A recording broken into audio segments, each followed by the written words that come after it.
And there are no guns, no fires, and no disease, no house to see. From a distance, we are instruments marching in the common plan, playing songs of hope, playing songs of peace. They're the songs of every man. God is watching us. God is watching us.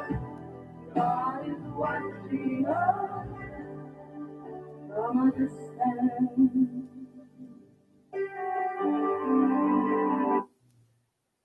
Hey everybody, hope all is well with you. It's good to be with you once again, whether you're watching live or later on, but great to be with you once again from a distance. Monsignor Callaghan, do you want to say hello?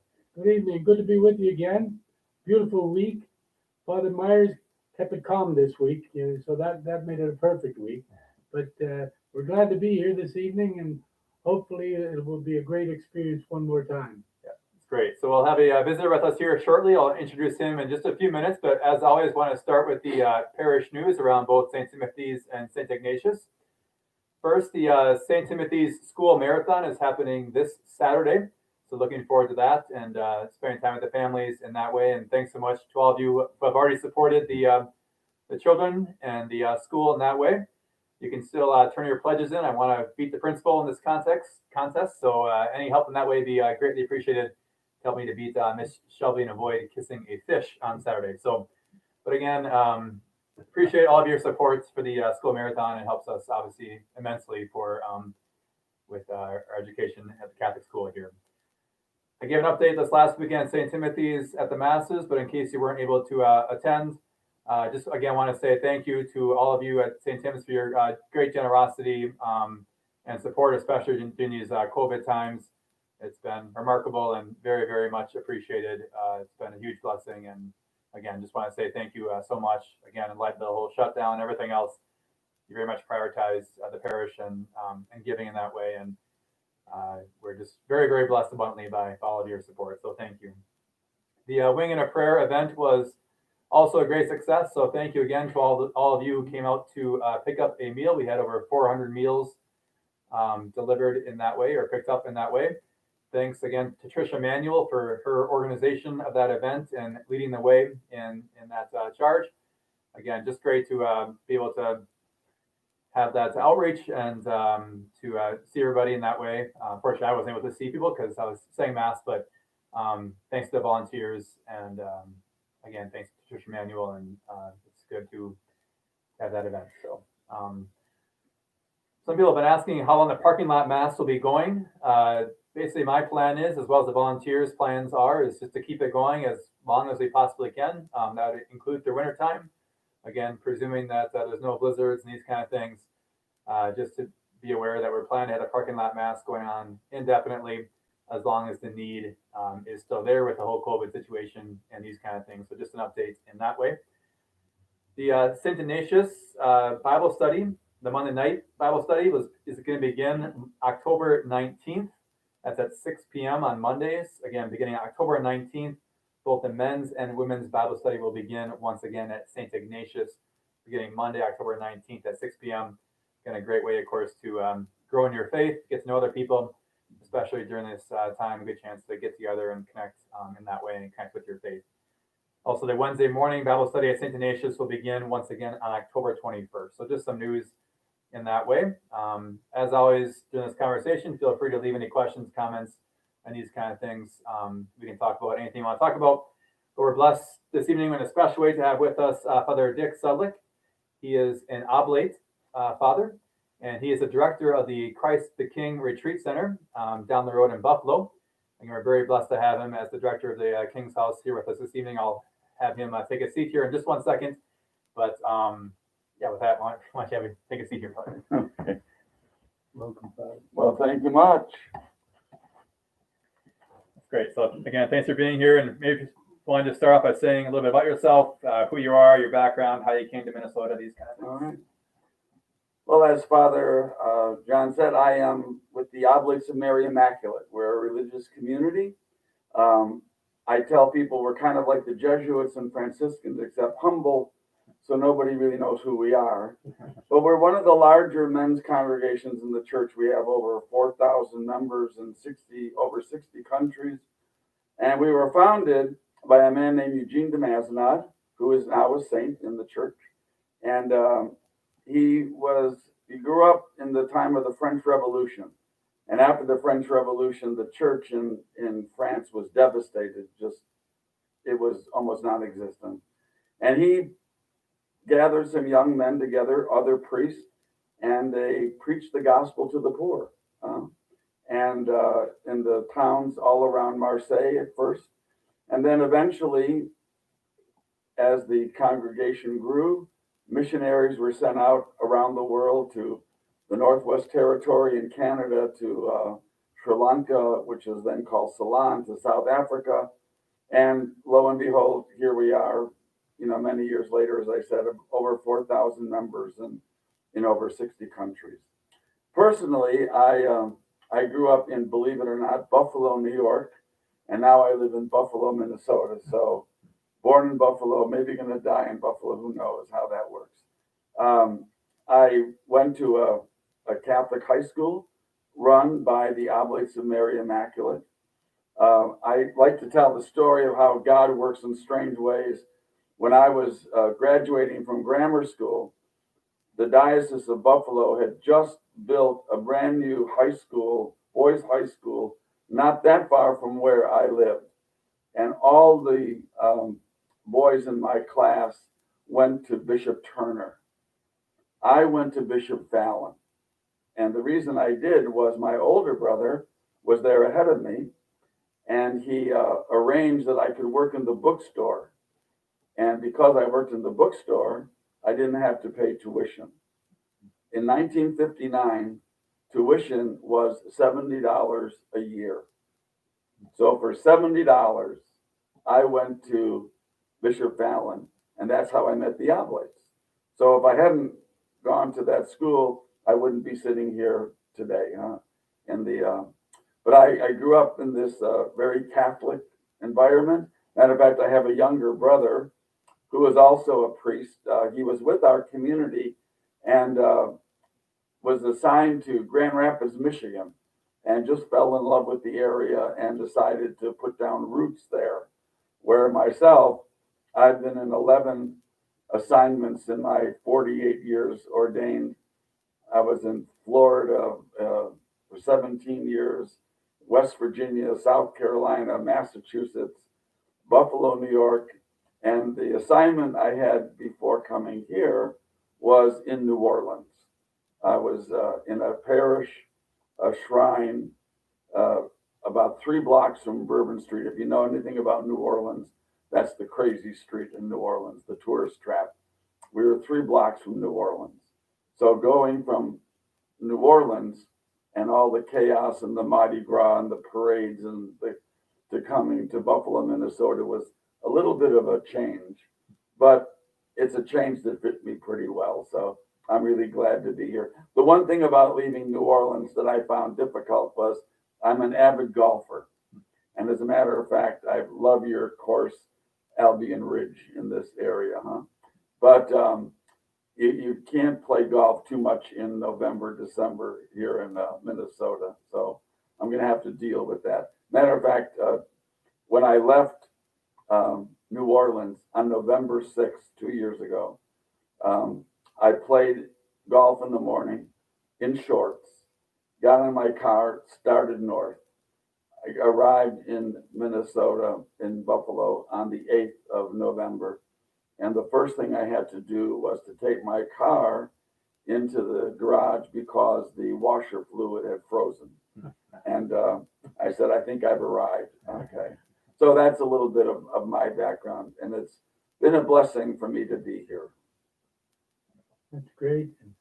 That was like a geography lesson, Father. Where Yeah, we do move around a lot, as religious. That's good, but you go from, and then back in Buffalo, you kind of get back between the bees there. Right, That's exactly, great. exactly. And you do. There's not the golf, but they have ice fishing here. So if you want to try, I've watched them do it. I haven't tried myself. Because actually, for those of you who've never been to Christ the King Retreat House, it's a gorgeous place, and it is literally perched over the lake in Buffalo Lake.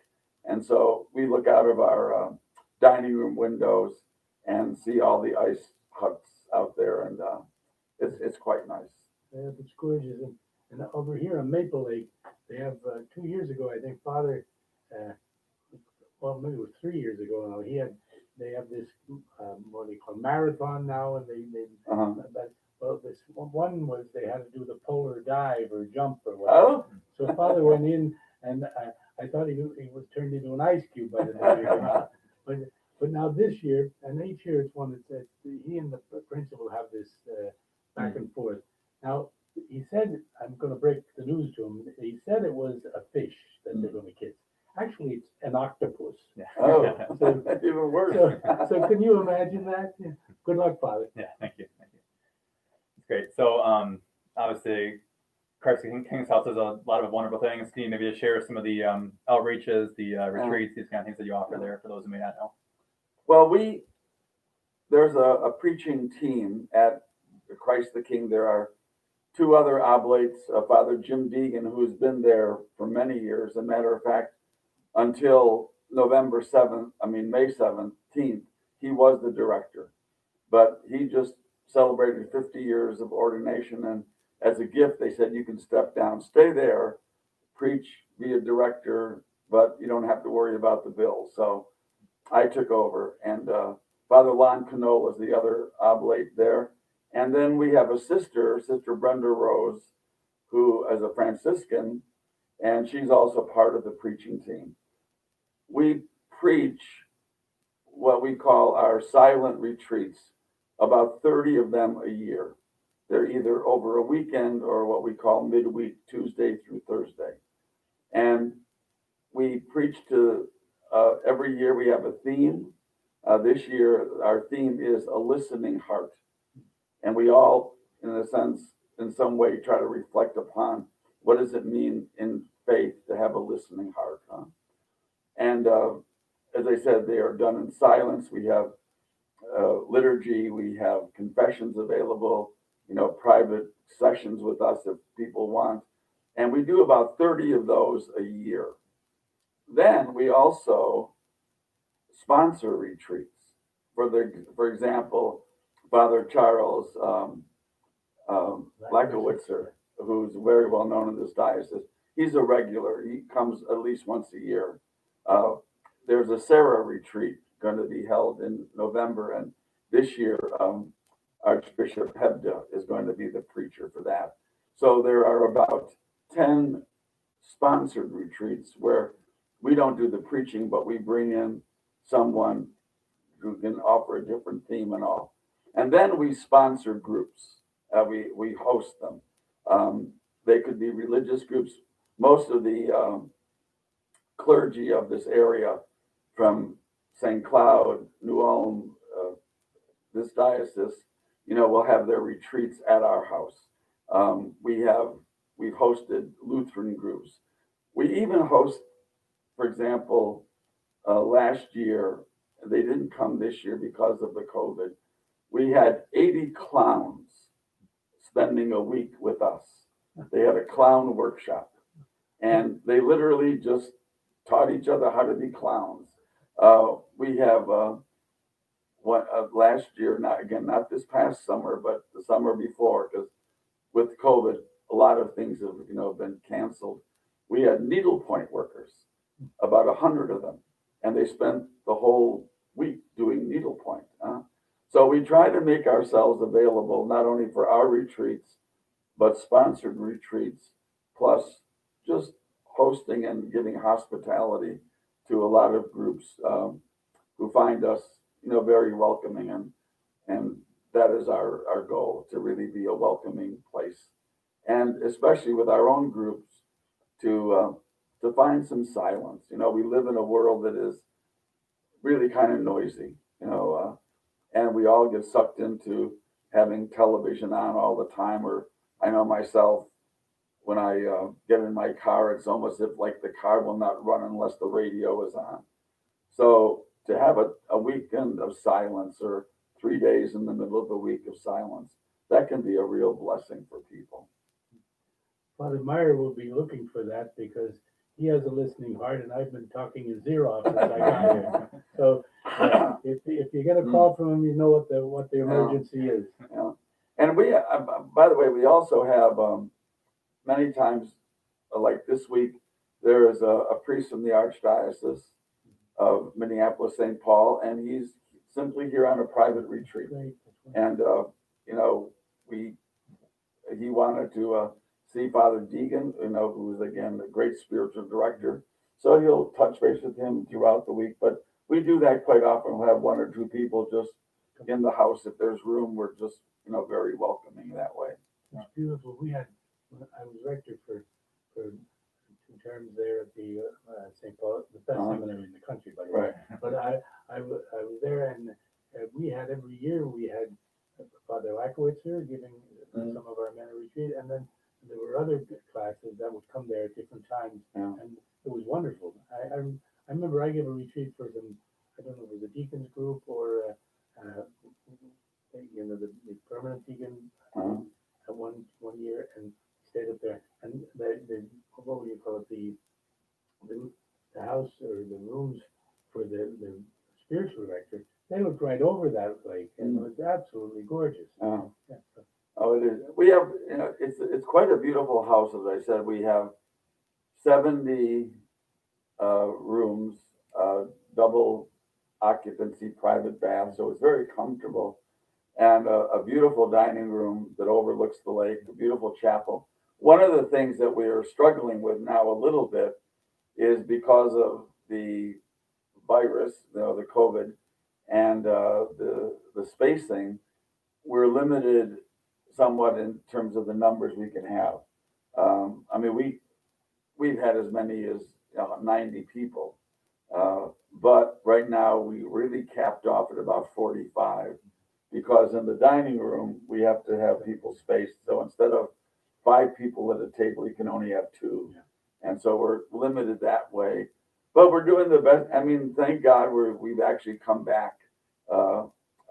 This past weekend, we had a retreat that I preached, actually, but it was a Serenity 12-step retreat, and we had about 34 people come, and that was a real blessing. That was the biggest group we've had since we opened back up in June.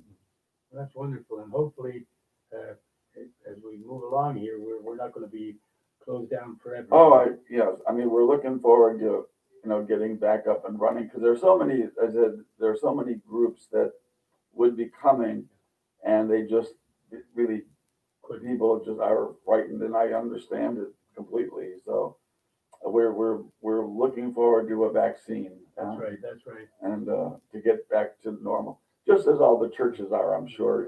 And even the fact that we try to follow the regulations of the diocese.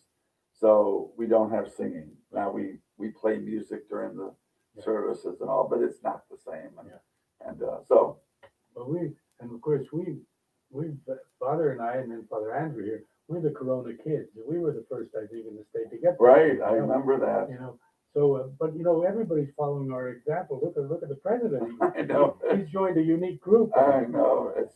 Well, we've been very fortunate, because so far, as we know, no one has, tested positive who's come through our doors. And that's a blessing. We have, we basically, and you hate to do this, but we, when people come, we have them sign a statement that they're feeling well and they haven't been around anyone, et cetera, et cetera.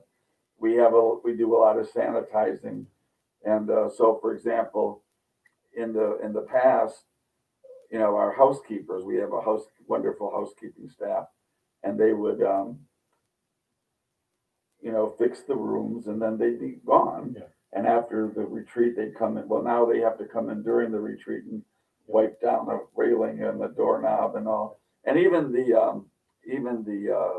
our kitchen staff, we have a wonderful food service folks.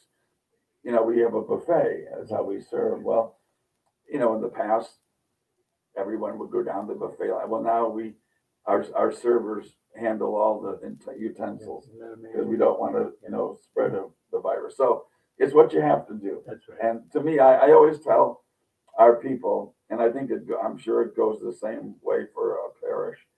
I said, you know, you have to be patient and you have to be flexible in this time. Right. And when people say, well, it's not the way it used to be. No, it isn't. And just get used to it for a while and do the best you can.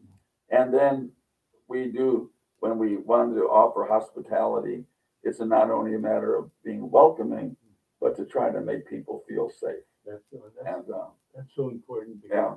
everybody's a little unnerved and rightly sure. so.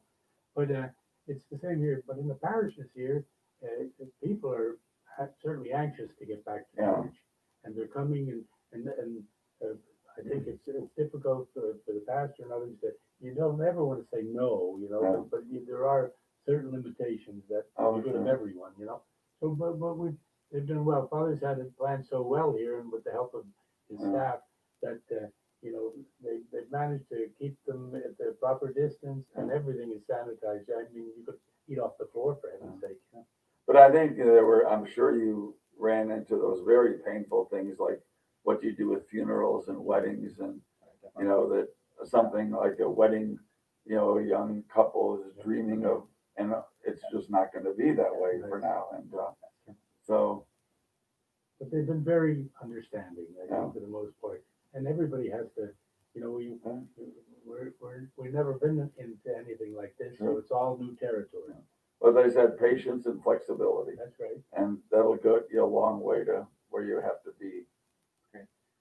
So maybe for those who maybe right now are just, and obviously in general too, but especially during this time of people are a little more on edge, everything happening in general, looking for a retreat, either short-term or long-term, I guess, what do they do? How do they kind of get in touch with some of these retreats? Or we try to advertise our retreats, especially in our local parishes. So you'll be getting information, but just call Christ the King Retreat Center.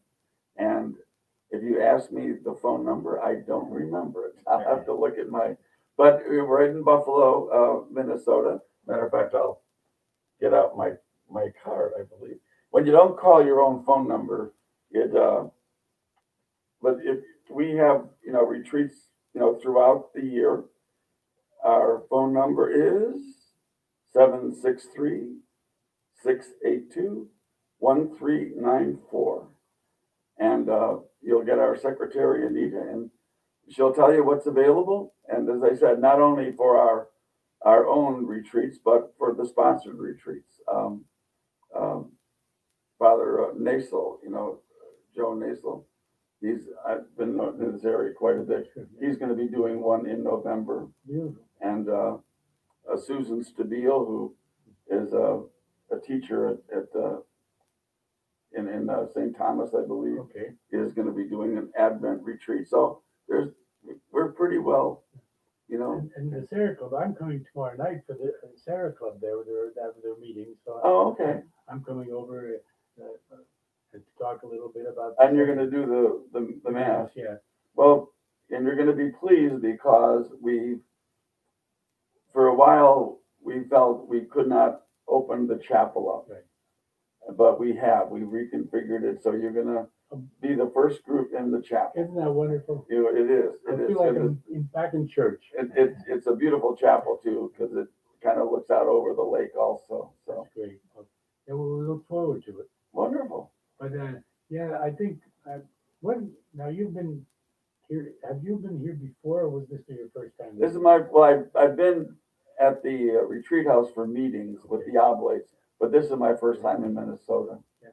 Well, I'm sure you've already found yourself very welcoming people. Oh, for sure. Especially all over. I found that. I found you're from the East Coast, and so was I. And it reminded me in so many ways of the people I knew back home. Simple people, good living, hardworking.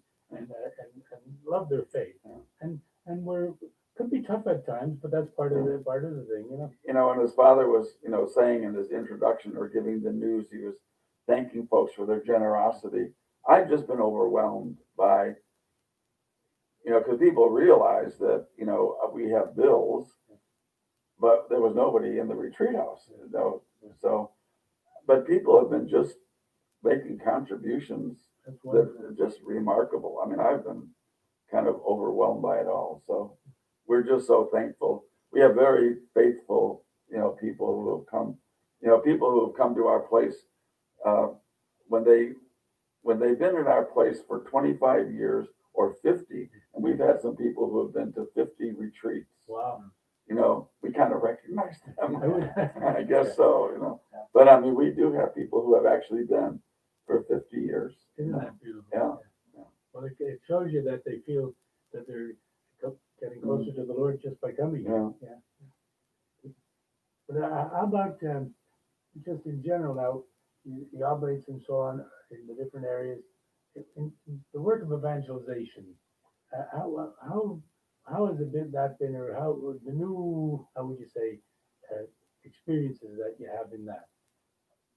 Well, it preach to a secular society is always really difficult, you know. But we try to the oblates as we have, you know, gotten smaller in numbers, and we really have, like most religious communities, we have basically thrown in our lot, especially with those poor and the immigrants. Right. We're very strong in Texas, in California, in Mexico, and a lot of our vocations actually are coming From there. But you know, one interesting thing, and one of the things that is going to happen next year here at Christ the King is we're going to have our first Spanish retreat. Beautiful. There's been a group of Spanish men who have come the last few years to one of our retreats. Now, a lot of them don't speak English, but they would come and then they would do something on their own. And I was so impressed with them this year. And I said, look I'll give you the 4th of July weekend. And I called one of our priests who is Mexican background, and he's going to be coming up and doing the retreat for them next year. And I'm really hoping we can fill the house, because there aren't that many opportunities for Spanish speaking. Oh, that'd be great. Oh, once they get the word out, they'll be coming. Great. So I read a comment here from Max Farrell. Says, "Nice to see you, Monsignor Callaghan. Father's brother, Father Len, baptized me." Really? So just after that. Hi, Max. How are you? My goodness, well, you lived in Grand Rapids? You must have, huh? Because my brother has been in Grand Rapids now this is Grand Rapids, Michigan. Sure. For I think about 25 years. He's about ready to retire. He's a little younger than me, but he's going to retire first. So. We'll prepare the way for you. That's right. John the Baptist.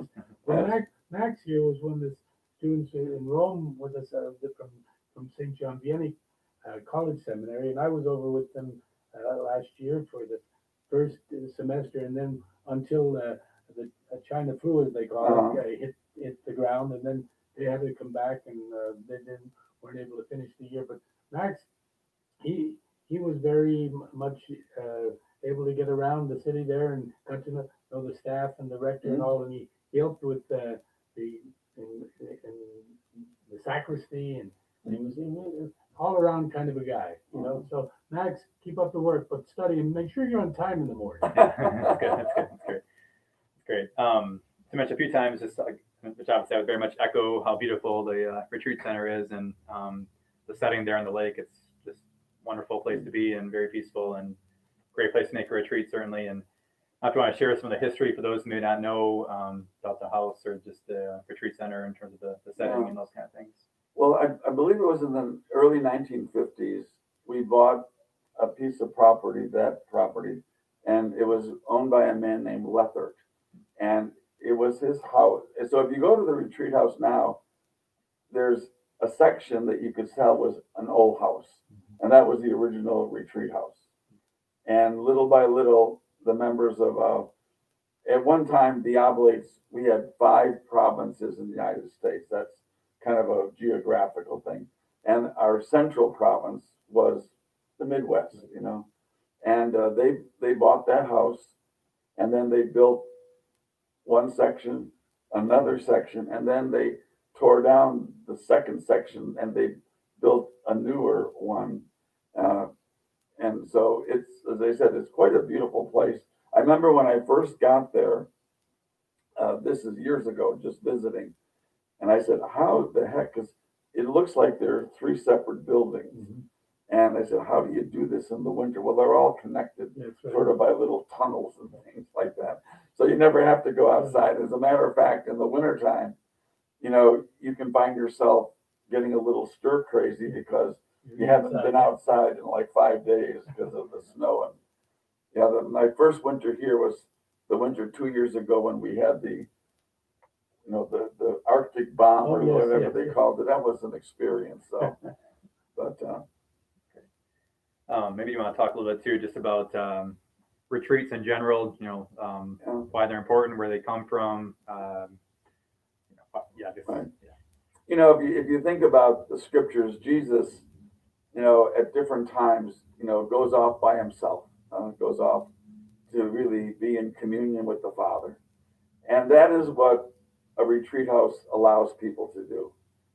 It's a place of refuge, really, a place where you can, for a bit, just shut out the world and really be in prayer. And not only to do that, but then to be assisted.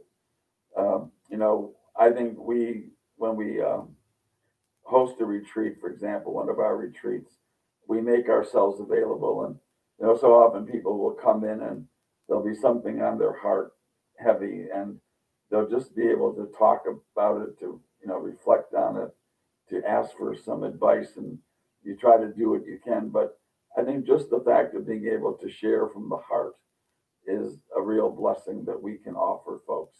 So, as I said, in a culture that is very noisy, very fast moving, to have that time to just be quiet, and it's really we talk and in our retreats we always say to the people who come, give each other the gift of silence, and that's what they do, and it's a real blessing. It's a great ministry. We Father Deegan, who again has been the director until recently, he always says that a retreat house is a privileged ministry of ours, because, and I say to people, when you go to a retreat, like a retreat house, like we have, you have to be spiritually serious, because you have to not only give of your time, like a weekend, but you pay for it. It keeps us going. But I mean, and I always say to people, if you want to know what's important to you, ask yourself this: where do I put my time, and where do I put my money? That'll tell you what's important. And people who come to our retreat house give us their time and their money, basically. And it's how would you say, it's almost like an oasis for them. Oh, very much, very much. Get away and renewed and refreshed. Yeah. And I know we've been getting letters and notes from folks, and they'll say, I am so upset because I just don't feel that I can come this year, because they really, look forward to it. And for a lot of people, the first week of March is always my week to go on retreat, that type of thing. So they know the people who are going to be showing up because they're the kind of the regulars, And we do have, some people, we have a system we use, we call it the captain system. And these are people who try to be recruiters for us, and some people will come on retreat and they'll bring like 6 people with them, Great. And so that's how we kind of try to keep the thing going. I used to tell our seminarians that for football games, but also for the year. I said, now you're going home and you're going to be there for the summer. I said, bring 1 or 2 back with you, and we'll fill the, and if not, repeat the year. How's that? Right. So it made them a little, give them a little encouragement. But it's just a great gift, and to this area too, I think, because the people here, I think, brag about, and rightly so, about the Catholic atmosphere that's able to be experienced when you come to to Maple Lake or Buffalo or any of these areas around, Annandale, and then up at Watertown, not Watertown, but what's the name of Clearwater, and they're lovely little parishes with people that are, and they're very faithful and proud of their place, Well, one of the things that we have committed ourselves to at the retreat house is to be of service to the surrounding parishes. We often are called upon because, I mean, the reality is, for the priest in the parish to get away. Yeah, they need a little break too. Right, and so I've been to St. Michael's and St. Albert's, and here also, Clearwater we help out. I mean, we're often called upon to either do masses or help with confessions, and especially when you get into the seasons, the Advent and the Lent and that. So we try to really make ourselves available. Yeah, that's beautiful. I know the priests appreciate that because, now this archdiocese has been blessed with vocations and continues to be, thank God. But, they still, there are so many places to cover, and it's good for them, priests, to have that time to just, how would you say, chill. Oh, very much so. And I must say, as I said, I really enjoy saying Mass at the different parishes because, as I think we were talking before the camera went on, and it's sort of a different clientele That's that right. you see on a Sunday morning, And I must say, I've been in parish ministry. This is my first time really in a retreat house. Okay. And I always say the difference between a retreat house and a parish is that in a parish, you see somebody on Sunday and you say, I'll see you next week. In a retreat house, you say, I'll see you next year. Yeah. And it's just a different relationship. That's right. It's a good relationship, but it's just different. And I would just echo just briefly again, Monsignor's further gratitude to you and to all the priests at the King's House, just in general for all your work, but also obviously personally for helping us out when we want to get away. Our pleasure. It really is. It's a huge, huge help. So thank you. Maybe. No, I had a thought though, and just the Holy Father, and I mean he talks so much about in a simple way about how we approach the prayer and these things. But just this week, he wrote a letter on fraternity, for brothers and sisters, and then social friendship, and how we have to just start to build not only the community, but we're a family. And I think that's the greatest thing. You were talking earlier that you were in many of those areas where you serve the poor and the needy, and there's so much of a need for all of that. And the opportunity to get together with people like yourselves who've had that experience, I think is a great blessing for people to realize that the world is bigger than your own backyard, And what I'm really hoping for coming out of this, COVID pandemic is that people will realize what they've missed in the last months. Just the idea of being at a distance, as the song says, but there is something about really being close to folks, that it is, you hunger for it really, because we're social beings. Sure. We're not meant to be just at a distance too long. We'll probably wrap up here in a second, but I guess since you're both here, any thoughts for people just in general with all this COVID stuff? People are on edge. Obviously, election coming up. There's just different things in the air right now. With just serving people's hearts. So any, spiritual words of wisdom or thoughts to pass on to? Well, the one thing I've said, again, flexibility and patience, and just an awareness that we are not as much in charge of things as we think we are. There's a saying that you might have heard: if you want to make God laugh, tell him your plans. Yeah, that's right. And there is a lot of that. I think of myself. When I was asked to be the director of the retreat house, I said, "Oh, sure, why not?" I said, "Everything's running smoothly." This was like in January, and I said, "Oh, sure, everything's under control. We have, we're booked for the next 2 years," and then all of a sudden crash. you know, and it just reminds you how frail you are. And, you know, there's one of our priests, wonderful man, he had a great saying. He says, reality is your friend. Yeah. And if you remember you're frail and you're flawed and you're sometimes almost powerless, that's your reality. And the more you can accept that, the more you can turn to the Lord. You know, the Beatitudes, you know, I always say, you know, there's 8 Beatitudes, but there's really 2. And the rest are kind of corollaries of the 2. And the 2 are, you know, blessed are the poor in spirit, theirs is the kingdom of heaven. Blessed are the meek, they will inherit the land. And those 2 Beatitudes say, we literally have nothing, we rent life, and we can do nothing. It's in God's hands. So once you understand that, then this starts to make a lot more sense. It's beautiful. And what you said too, especially today, we're in the Archdiocese, we're having this listening sessions for a synod.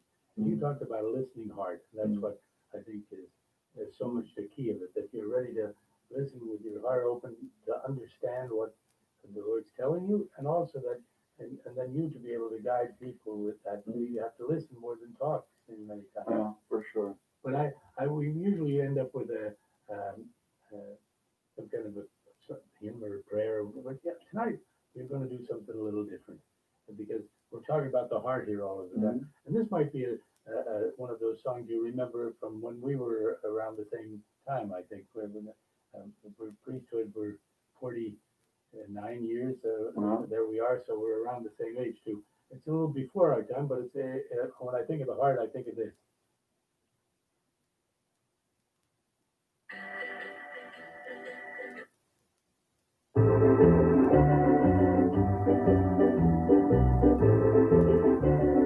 Heart of my heart, I love that melody.